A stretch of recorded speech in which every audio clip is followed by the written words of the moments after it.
Smith. Let's find out if he is. And outs. Yeah, when you said first of many, I'm glad you've said ins and outs, because I think it is going to be a pretty busy summer for Manchester United. You've got a few players who are out of contract anyway, who've already said their goodbyes. We're not going to see Christian Eriksen and Victor Lindelof and Johnny Evans, you don't think, in a Manchester United shirt again. They came to the end of their contracts. And then there's so much uncertainty surrounding a few of their other players. You've got Marcus Rashford, who went on loan to Aston Villa. Aston Villa had an option to buy him for £40 million. It doesn't look like that they're going to take up that option. They haven't got Champions League football for next season. Marcus Rashford would want to play Champions League football next season. There's all sorts of talk about Rashford and Barcelona. Will they come in with an offer? Will they come in with a permanent offer? Will they pay the £40 million that Manchester United want? Or will it indeed be another loan with a view to buying him on a permanent basis come the summer? Then there's Antony. Performed so well at Real Betis, and I think Manchester United will probably think, actually, this was a good move for all parties, this move to Real Betis, because if they were to try and sell him on a permanent basis in January, I'm not sure how much money Manchester United would have got on him. As you said, is wedded to this 3-4-2-1 formation that he is stuck with from minute one, from when the first game came around against Ipswich Town at Portman Road in the Premier League. And people were speculating, well, he probably won't go three at the back because United are used to four. He said, no, this is how I want my team to play, and this is going to be my formation. He's basically effectively saying, if they didn't want to play three at the back, they needn't have employed me. So Manchester United went into that appointment with their eyes wide open. And I think MATHEUS Cunha is a player that Ruben Amorim will see, and how he's performed at Wolves in the formation that Manchester United play, in the formation that Ruben Amorim wants to play, and think he'll fit right in here at Old Trafford.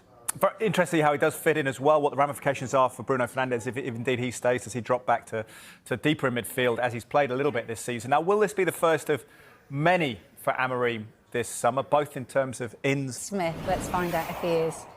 And how much they would have recouped of that £80 million they paid to Ajax a couple of summers ago.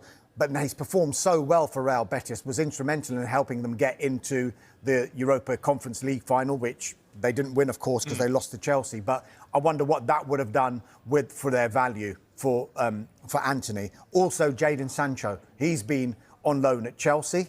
We think that now Chelsea will try and renegotiate his contract, and because they're not going to be able to afford the wages that he's on at Manchester United. They want him to fit into Chelsea's wage structure. Will they be able to do that and then trigger the £23.5 million permanent sale that Manchester United would want? Or will they say thanks but no thanks and then pay the penalty, which we think is around £5 million to Manchester United for not taking up that obligation? And then there's Alejandro Garnacho as well. Hasn't been enamoring... I don't think United are too pleased with some of his social media posts of late, particularly the one after the post-season tour of Asia. Didn't start the Europa League final. Didn't start the Europa League final, and went on social media to complain about the fact that he only got 20 minutes in that final as well, having played a major part in the previous rounds. He could be one to watch as well. Chelsea were trying to sign him in January. Will they go back in for him? There's talk of maybe Napoli being interested in Garnacho as well. So it looks like there's going to be a number of ins at United, but a huge number of outs. To rebuild this front three, we know that they've got MATHEUS Cunha in. We know that there's a second offer in for Bryan Mbeumo. And, of course, another player of interest is that man that Ruben Amorim knows so well, Victor Gyökeres. 49 goals in all competitions last season. No question, he's a goal machine. He's played in English football before with Coventry. He's been absolutely outstanding since going over to Sporting. Obviously worked with Ruben Amorim. Ruben Amorim signed him for Sporting, so knows all about the play. He's had two incredible seasons. Obviously a little bit older than the other players that they've been linked with regards to number 9s. But one to keep an eye on. Still no formal club-to-club contact as of yet. You get the feeling, though, that once Man United get that Mbeumo-shaped hole filled, they'll then say, right, number 9, that's our final piece of that front three.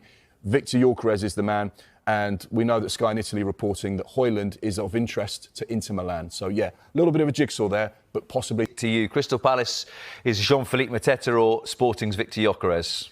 Well, this is another story that's developed over the course of the last 24 hours. Now, you speak to Crystal Palace and they'll say absolutely no chance does Jean-Philippe Mateta leave us this summer. He's got 2 years left on his current deal.